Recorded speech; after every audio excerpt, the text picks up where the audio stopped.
Hey, good morning. Welcome to Hobby Evolution, episode 173. Happy Hump Day. It's Wednesday. Today, I wanted to talk about a wild week in the hobby, and it's only Wednesday. So, a couple topics I wanted to touch on in this wild hobby week. First off, I want to talk about Top Series 1 baseball, which is coming out in a couple weeks. Herman, good morning. I know Herman's going to rip some Series 1 baseball. I think I'm going to probably regret not buying earlier, pre-ordering a box or two, because it's it, what's going to happen is right now I'm not really interested, but I'm always super into Series 1 upon release, and it's always better than I expect. So once, release day hits on that Wednesday, I'm gonna feel left out because I'm not ripping anything. My retailers stock on Fridays, so I'll have to at least wait a couple days, and then I may be shut out based on the run on retail. So I'm gonna feel left out, I think, with Series 1, but it's now got to that point where it keeps the pre-order prices keep rising. Ken, good morning, and Brad, good morning. So those prices are going to keep rising, and I just don't want to pay $130, $140 or whatever it's up to, 120 maybe for a hobby box of Series 1. So I'm going to hold back for now, and I'm just going to cross my fingers that I can find some blasters at retail and have my rip, a couple days after it's actually released. So what I wanted to talk about as far as a wild hobby week, Topps did unveil, speaking of Series 1, good morning, George, the design, and they promoted some of the rookies that will be in. So we know, I think Joe Adell is going to be in it, Ryan Mountcastle, Davy Garcia. They also unveiled some images of Alec Baum from the Phillies and Davy Garcia, and then there was a third I can't remember. So they've slow rolled some of the rookies that will be in Topps Series 1. Zach, what's up? Talking Series 1 baseball. So I loved the design of 2021 Topps when it was first released. And there's always, I'm getting to that, Brad, there's always people, it seems like 75% of collectors hate the Topps flagship design when it's initially released to the public, the images. Sometimes I'm in that camp where it's like, I hearken for the days of when every single year you could identify it. And maybe it's because that's how we grew up. We grew up in the 80s, in the 90s. And so we can easily identify the Topps flagship designs. Now, even looking back, there's like a stark contrast between each year. 83 is the circles, 84 is the squares. Similar design, but you have the shapes that define each year. Then there's a big difference with 85. You've got that little pennant down in the corner. And then 86, you've got the big block on top with the team name. And then 87, how can we forget 87 with the wood grain? 88's kind of blah. I loved 89, and that's also the first year I got into collecting, so obviously that's going to stand out. By the time you get to the mid 90s, and I think there's a correlation here, because by the time you get to the mid 90s, that's when I stop. That's when I have to really stop and think, what year is this design? But it's also the time that I stopped collecting baseball cards. By the mid 90s, I was collecting basketball cards. Then I got into pro wrestling in the late 90s, in the mid to late 90s. And then in the 2000s, I kind of focused on various things. So I wasn't really in tune to the hobby. And even now, I've been deep into the hobby since 2014. And still, some of the years I have to look on the back. And I mean, I've bought bulk collections with this stuff. I've bought singles and I've bought hobby boxes. I haven't bought a case of flagship, but I bought hobby case or blaster cases of Update. And I still have a hard time deciphering what design is which year. And I always have to look at the back. And I'm talking, 2015 stands out. I don't have any close to me. 2015 stands out, but then 16, 17, 18 is all kind of a blur. So maybe I don't have a point in how we grew up. That's why we differentiate. Maybe it just is more similar than what it was 30 years ago. So, Brad, I want to get back to the floating rookie cup. So I love the 2021 design until Topps released images this week with the Alec Bohm and the Davy Garcia rookies, and they have the rookie logo and they have the rookie cup. And we've seen this before. Last year, Yordan Alvarez had in 2020, Alvarez had the rookie card designation and the gold cup. But the floating rookie cup, it's in like the middle of nowhere on this card. It looks stupid. The rookie cup is like in the center, kind of over on the left. And just as Brad put it, it's just kind of floating on the card. It's literally zero thought process went into this. Like I was almost gonna say like an 8-year-old would have, it looked like it was designed by an 8-year-old, but even an 8-year-old would know not to put that rookie cup where it's placed on these images that Topps released. Hopefully, fingers crossed, this is just some sloppy Photoshop by Topps. That's not how the cards will be printed. They just released an image like, hey, it's going to have a rookie logo and a cup. This was just a random mock-up. There was a couple, Dan, what's up? Good morning. There were a couple people on Twitter that Photoshopped, like, here, I fixed the design, and they placed in it in both mock-ups that I saw. There was one that I liked better where it had the gold cup down in the bottom left, and it had the rookie card logo in the top left. I liked that mock-up better. There was another one in it, and even though I like that one better than the second one is still heads and shoulders above what Topps put out. The second design had them stacked on each other in the top right. So it was like the rookie card logo in the top right, and then the gold cup was right below it in the top right also. Both looked way better than what Topps has put out.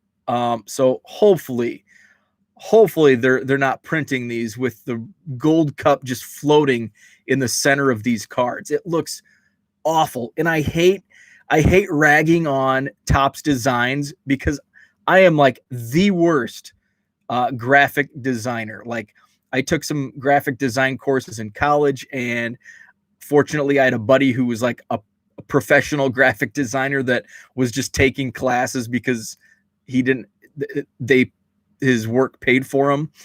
So we took like 2 classes together, and he basically did my homework for me.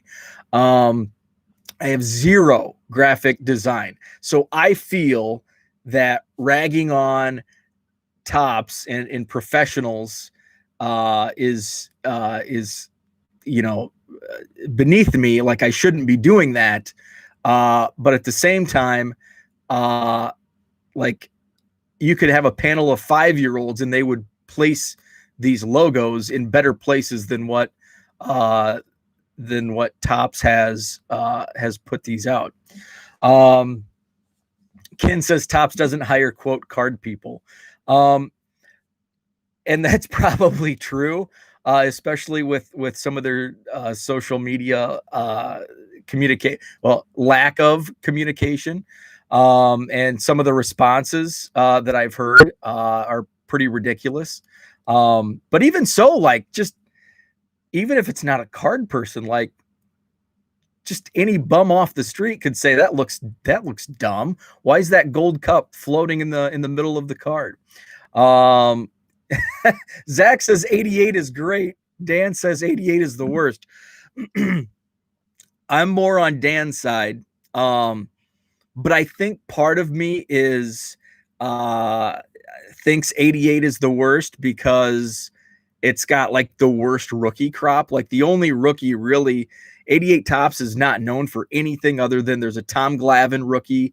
There's the Al Leiter error card. That's about it. Although I do love the 88 Tops All-Stars are like my favorite All-Star of all time. Maybe 58 with like the stars, the blue background with the stars. I love that All-Star design. 89 obviously, but 88 All-Stars, love those All-Star cards. Brad says he's falling in love again with 83 Tops. I love 83 Tops. I've always loved 83 Tops because of the double picture. You know, you've got your portrait down in the corner, it's circle. I like 83 better than 84. I just think the circle looks better on a card than a square.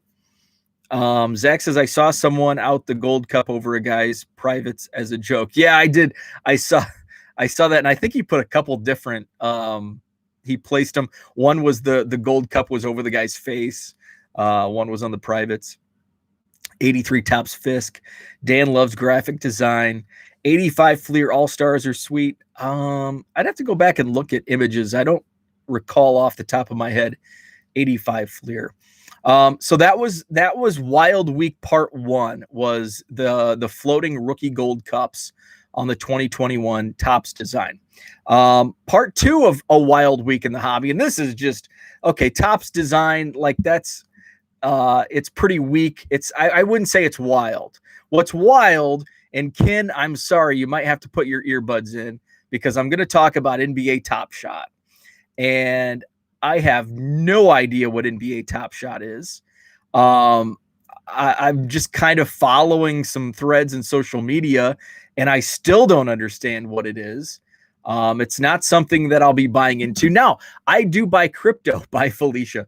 I dabble in cryptocurrency, which is, I think this Top Shot is on a blockchain, and it's kind of on the same, it's kind of on that same wavelength as Top Shot and crypto.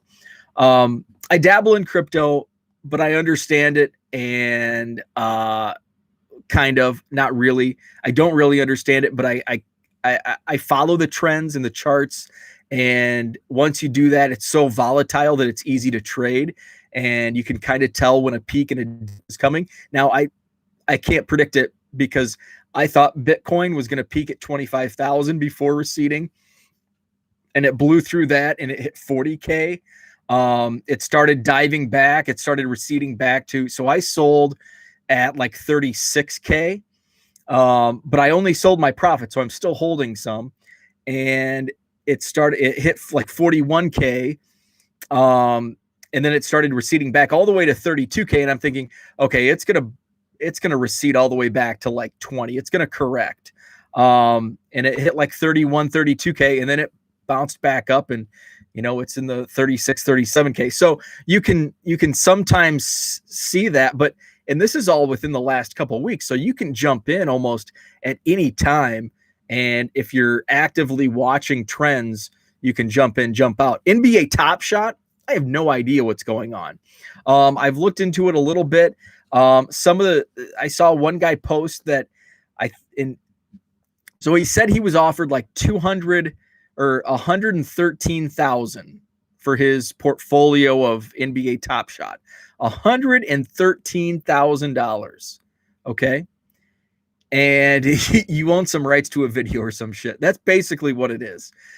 So he was offered 130, or he was offered, okay, his I'm trying to remember this correctly. So his portfolio was valued based on some other website at 113,000. He was offered, like on a Discord channel, 120,000. But he held, and now it's worth like 240,000.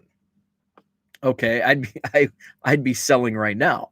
So somebody asked what his investment. He did put in like 15,000. So it's not like he put in a couple bucks and it's worth 200,000. He put in a significant, 15,000 to 240,000 is still a super crazy high increase. But it's not like he put, a couple bucks in and it took off like that. But I've looked into it. I know Ivan Watch the Breaks is big into it, and that's where I kind of learned of it first. But it's not for me. I don't understand it, and I don't want. I'm gonna stick to cardboard, even if it's Edgerrin James from 1998, 99. I'm gonna stick to card. I'm gonna stick to my 99-cent cards, 99centcards.com.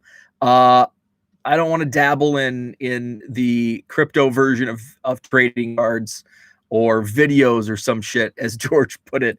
I just don't get it. I just don't get it. That dude owns Tony Stark from the Avengers scenes. So that's wild. Like, just what's going on with the NBA Top Shot, whatever it is just absolutely wild, crazy, everything that I can think of. Just it's wild. I'm gonna keep following it from the periphery. Okay, you're back on my nice list. Yeah, I think it's stupid. I think it's crazy, but just because I think it's stupid doesn't mean it really is. Look at behind me. A lot of people would say you have 2 million cards in your basement. That would give me anxiety. It gives my wife anxiety. She can't come down here because it's such a mess. So what you see behind me is stupid to a lot of people, but I love it. NBA Top Shot is stupid to me, but some people love it. So that's what it is. Dan says Bitcoin shouldn't exist. Someone shouldn't be able to spend 10K in computer hardware and basically mine currency. That's how it works. Yes, in a nutshell, it kind of is. But it takes up so much like bandwidth and electricity that you can't just mine. At least with Bitcoin, you can't just mine it on a couple of computers. Like, you have to have, like, what I have behind me in boxes of baseball cards has to be like computers. Like, at this point, it takes an army of computers and machines running. I saw somewhere it would take, it takes just an absolutely crazy amount of bandwidth, stuff that I don't understand. Servers, just it's a crazy amount. And it's actually, like, I think now, like, even a couple of years ago, so much of it had already been mined that the return wasn't there. Like, the Bitcoin that you mined was not worth how much money you were spending on servers, computers, and electricity. Like, you were spending more than what you were making back in Bitcoin at that time. And that was, if Bitcoin goes to like $200,000 per coin, then, maybe they come back together. But, I think with Bitcoin at like 15, 20,000, it wasn't worth the electricity, bandwidth, servers, computers, etc. The company that I used to work for sold miner servers. Nice. So and that stuff goes way beyond my knowledge. I have an idea of what it is. But I'm not like deep in the weeds with it. I short it. I just kind of watch the charts, and I try to predict peaks and dips and just try to play the market. I got into crypto when Bitcoin took off in 2017, and I caught FOMO. And I bought in initially at and I didn't buy full coins. We're talking fractions. And I put in some money on Bitcoin at when it got to 14,000. And then it rose to then it kept going up. I bought in more at 16,000, And then I really caught FOMO at like 19.5, like almost the peak. So my like holdings, my like average was around 16, 17,000. And it did not return to those numbers until a month ago. So it took 3 years for Bitcoin to get back to that high, but it also doubled. It hit that high of 20K and doubled in like 3 weeks, 2 weeks. So it's at like 37K. So in the meantime, I was trading down to get my averages down. So I was buying back in at like 10K, and then I'd buy back in at 8K. And eventually I'd buy some in at like 3 and 4K. And when it hit like 6K, I was just trying to recoup some of that initial investment. And then kind of watching the trends. And I jumped into some others like Litecoin and Dogecoin. And I was just kind of watching the trends, and I would try to predict the peaks and the dips. So I, got my second average in at like 6K. I sold it like 12K. I jumped back in at 14K because then all of a sudden I see the prices are climbing like at a pretty significant rate, yet there's no mainstream media coverage. So I thought by the time it hits 20K, we're going to catch some mainstream media attention, and it's going to hit 25K before receding. It hit 20K without like much attention. So I was sitting on that 14K average, and it hits 25K, it was going to sell, but then it started gaining some attention again. So I held on. Once it got to like 36K, that's when I'm like, okay, I'm out. I cashed out my profits on that second investment. I'm still holding the initial. That's just kind of like, I put that in to expect to throw it away.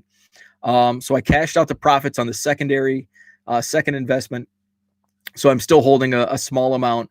That was basically my initial investment, with the average of like 14,000. So that's kind of what I do. Litecoin is kind of the same. I think I've been holding on longer with Litecoin because I think it's around like 120, 130, or maybe 140 now per coin. And I think it's going to hit 200-300 at some point. So I'm just kind of holding on to that. Dogecoin was a joke coin, and it sells at like fractions of a penny per coin. So I had bought a ton thinking, okay, it's going to hit a penny at some point. Like we're talking like, 0.002. And I ended up selling it like half a cent. I bought back in, and it went over a penny a couple of weeks ago, and then I sold everything. It's still like 9/10 of a penny right now. But I would hold off until, it's due for, it's going to go back down. Dogecoin, there's like endless supply. So even it hitting I think a penny is kind of like the max it will ever hit, just because of that endless supply. So Philip Rivers is retiring. Just came across. So apologies for diving into crypto. So it's been a wild week in the hobby. That's all I had to share today. Topps crazy rookie cup floater, and whatever the hell NBA Top Shot is. Thanks for tuning in. I did receive a couple packages in the mail yesterday that had been floating in the mail somewhere in the US over the last 3 weeks. So I think all of my packages now have been delivered. It's been a while. I keep getting a couple requests per day of items not received. Hopefully the mail gets pushed and we can get back to normal mail delivery again soon. 1millioncubs.com is the website. 1 million Cubs on Twitter, and the eBay store link is at the top of the page. 1millioncubs.com. It's also accessed 99centcards.com. Went long today. Appreciate it. Thanks for chatting. And I think Brad's coming up next. Check him out on the Texas Card Dude channel. Thanks for tuning in, and have a great Wednesday.